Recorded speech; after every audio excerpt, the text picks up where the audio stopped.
Hola, hola, ¿cómo están todos? Vamos a empezar este estudio juntos de unas palabras especiales de la Biblia.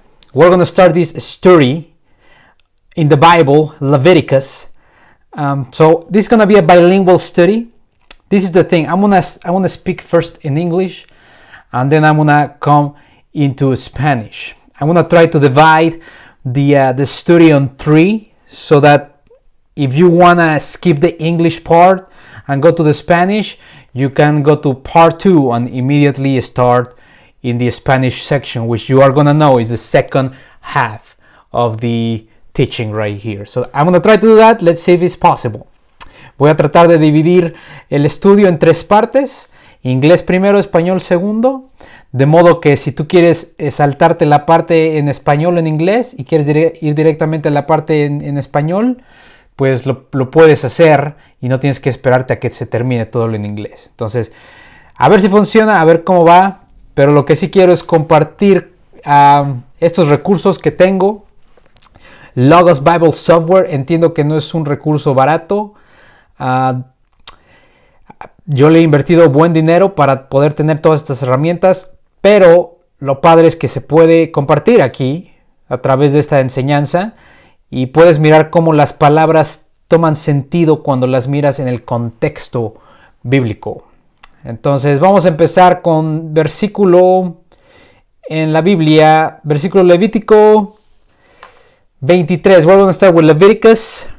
Again, I'm going to start with English. Leviticus 9, verse 23 says, Then Moses and Aaron entered the tent of assembly.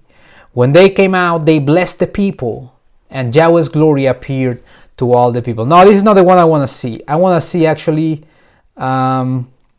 Leviticus 8, 10. Chapter 8, verse 10. Vamos a empezar con Levíticos 8:10.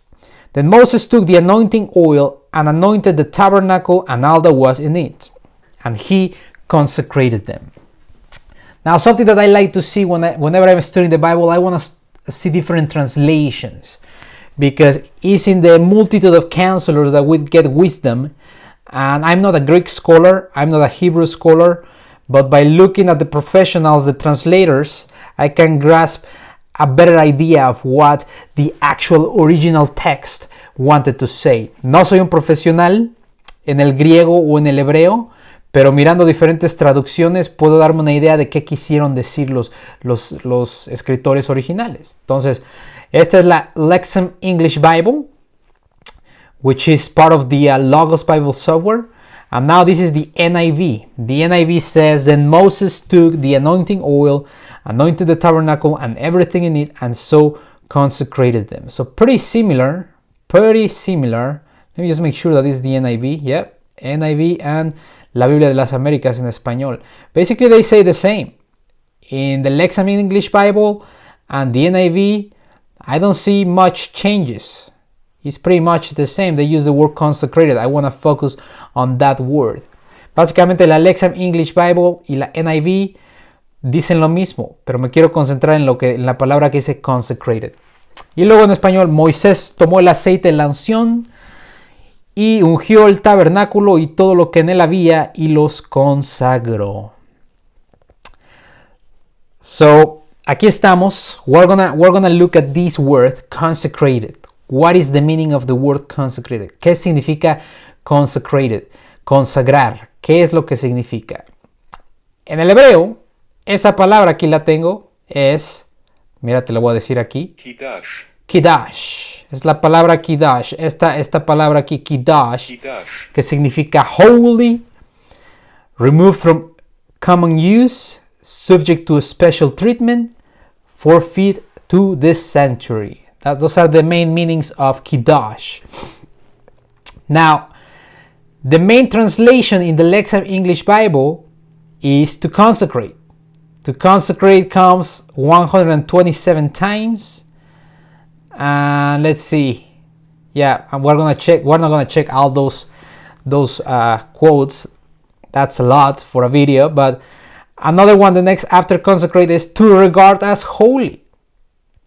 And after to regard as holy is to be sacred. So you have to consecrate, to regard as holy, to be sacred as the main translations. Okay, actually these are the senses. Sorry, let's go to the translation here.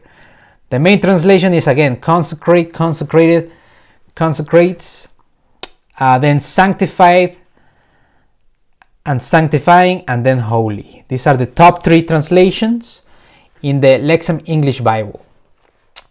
Las traducciones mayores para esta palabra, que es Kiddush, vamos a repetirla. Kiddush son consagrar, santificar y santo. Esto todo está en inglés, obviamente. Vamos a checar unos versos. Let's check some verses to see how this Kiddush word is used. So let's check. I like to see first the main context of the verse that I'm looking at. So if I'm looking at Leviticus, I want to see what other parts of Leviticus say about this word. As you can see, Leviticus uses Kiddush a lot. Look, chapter 8, chapter 16, 21, 22, 27. So Leviticus uses Kiddush a lot. And the Lexham English Bible uses the word consecrate as the translation for Kiddush. So let's see what Kiddush means in the context of the verses that is being used. I like to start with Leviticus. Vamos a ver qué significa Kiddush mientras estudiamos el contexto de todos estos versículos, porque es como toda palabra. Toda palabra, su significado viene por medio del contexto en el que usas esa palabra.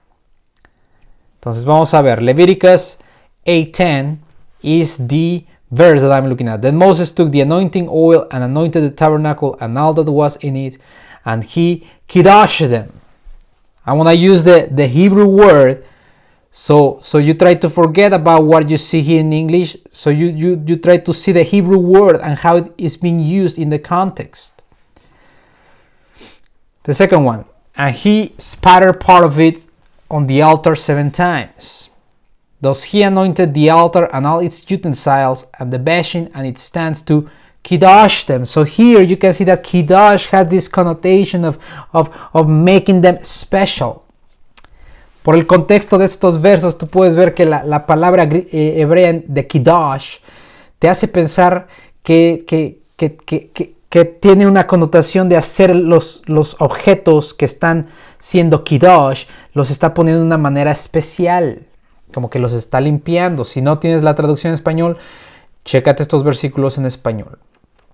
Leviticus 8:12. Then he poured out part of the anointing oil on Aaron's head.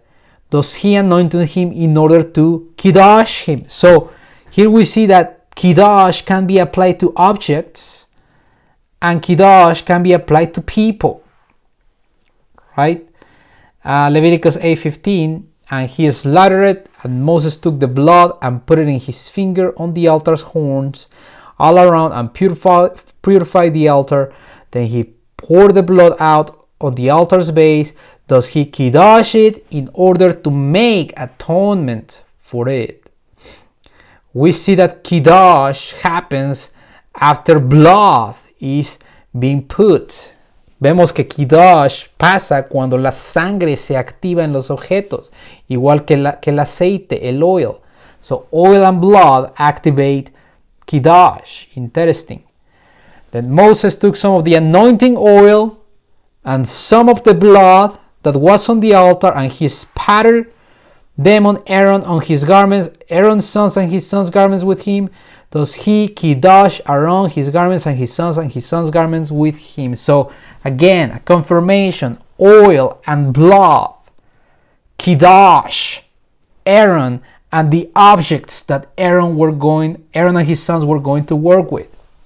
Aquí vemos la confirmación, Levíticos 8:30, que el aceite y la sangre van a ser usadas para hacer el kiddush, una realidad en la persona de Aarón, sus hijos y en los objetos que iban a usar. Entonces es kiddush. Y estamos viendo aquí en Leviticus 8, es el versículo, el capítulo que estoy estudiando, the chapter I'm studying. Let's see another translation. In this case, sanctified. Let's see how sanctified, which again is kiddush, is being used. For instance, look, the first time that kiddush appears in the Bible, Genesis 2:3. God blessed the seventh day and he kiddushed it, because in it he rested from all his work of creating that there was to do. So again, do you see, kiddush has this connotation, this meaning of making things special, apart, separated them. Right? First time in the Bible, 2:3 is being used for the seventh day. Let's see, Numbers. This is after Leviticus. And you will say to the people, kiddush yourselves tomorrow, for you will eat meat, because you have wept in the ears of Yahweh, saying, who will feed us good meat? It was good for us in Egypt. Yahweh will give to you meat, and you will eat. So here, kiddush is being used as how we saw it in Leviticus, right? Like, get ready for this meat. It's gonna be a special time. You need to put yourselves in a special manner, because you're gonna receive meat from me after you wept. Kiddush. Entonces aquí lo vemos que kiddush tiene estos significados, y aquí puedes ver más versos si los quieres checar. Me gusta quedarme en la Torá, porque Moisés escribió la Torá. Me gusta contextualizarlo así. I like to stay in the Torah because I can see the context of what Moses tried to say. Let's see one more word, holy, which is kiddush. All these words, consecrate, sanctified, and holy, is kiddush. The translation used it in these different ways because they think that was the context, but kiddush is the word. Exodus, Moses, 7 days you will make atonement for the altar, and you will consecrate it. Probably this is kiddush. And the altar will be most holy thing. Anyone who touches the altar will be kiddush. Okay, so here we see that kiddush can be transmitted. It can spread. You will consecrate them, and they will be most holy things. Anyone who touches them will be kiddush. Again, anyone will consecrate them, and they will be most holy things. Anyone who touches them will be kiddush. We see that kiddush can be trespassed. It's contagious. And obviously the translation is holy. Aquí vemos que la palabra kiddush, que aquí siendo la traducción es holy o santo, se puede transmitir, se puede de alguna manera pasar por medio del tacto. Touches. Interesante about kiddush. Entonces, ese es kiddush. Again, be holy, removed from common use, subject to special treatment, for fit to the sanctuary. After we did this small study, let's check our verse again to see if we understand. Then Moses took the anointing oil. Okay, remember we talked about oil making things happen? And anointed the tabernacle and all that was in it, and he kiddushed them through the oil. And I think by the verses that we just saw, what Moses did is that he separated these pieces of furniture for a special use. Kind of like when God kiddush the seventh day, he separated the seventh day as special from the rest of the days, as the day of rest. Vemos aquí que Moisés, por medio del aceite, está separando, kiddushing el tabernáculo y lo que había en él, y nos recuerda lo que hizo Dios con el día séptimo, ¿verdad? Separándolo para disfrutar del descanso. Could it be that this is an example? Could it be that the Torah, Moses is trying to make the people go back into that week of creation, where God kiddush the seventh day, so that people could experience the life of God? Could it be that Moses is saying, look guys, it's happening again. We're going to have kiddush with God through this tabernacle. Pudiera ser que Moisés nos está tratando de conectar con la semana de creación, cuando Dios separó el día séptimo como especial, y aquí Moisés diciéndonos, miren, israelitas, Dios nos regresa al descanso divino. Es muy posible. Ese es Kiddush de momento. Pero bueno, todavía hay más palabras, las veremos pronto. Espero que estén disfrutando estas enseñanzas. Díganme si les gusta o no. And vamos a ver si podemos terminar las otras palabras luego. I hope you're enjoying this type of teaching. It's bilingual, but I want to reach to the maximum amount of people possible so they can see that the Bible is studied in context. It's how you can actually understand it, right? Kiddush is the word that we saw today. May God bless you all.